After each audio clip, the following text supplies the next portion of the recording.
biohacking drives me fucking batty. Sure. I've done so many podcasts, and there's so many people that are just biohack this, nootropic that, take this pill, your brain will do this. It's like all of this shit. You can't make chicken salad out of chicken shit. You got to start with real food, right? And so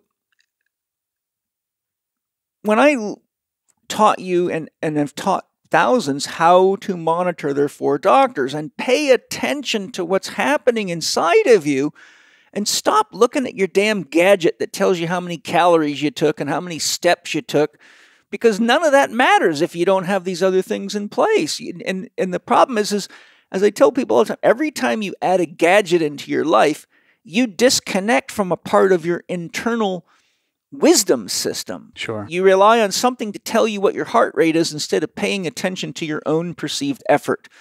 You rely on something to tell you how many calories you should eat, but that doesn't tell you anything about how much nutrition is in the calories.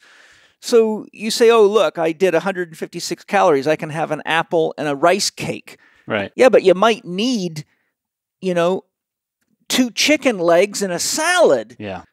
For a million reasons. But I just think that, and what I said to, I think, Ben Greenfield about this, I said, look, and I think it might have been Dave Asprey too. I said, look, I would much rather see people learning bioharmonizing than biohacking.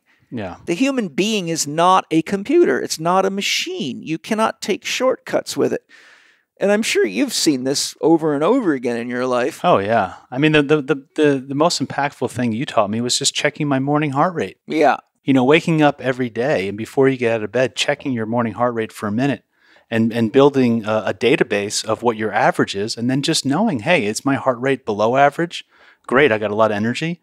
Am I within a couple beats of my average? Great, I can maybe do a workout. Or am I in the +5, +10 beats? I got to really watch myself today.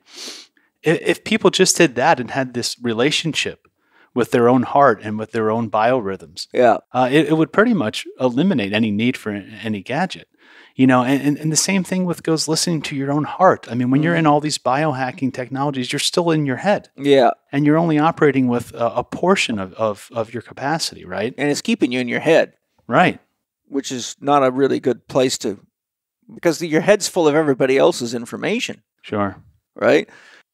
I think that this reliance on digital data is very dangerous because it turns people into data sets instead of human beings. So people end up going to doctors and everything's on your hormone levels are this, but they're not ever looking at how it got that way. Yeah, and if you take two allergy tests on the same day, you'll come up with different results. Yeah, right? absolutely. We've both tried that. Yeah.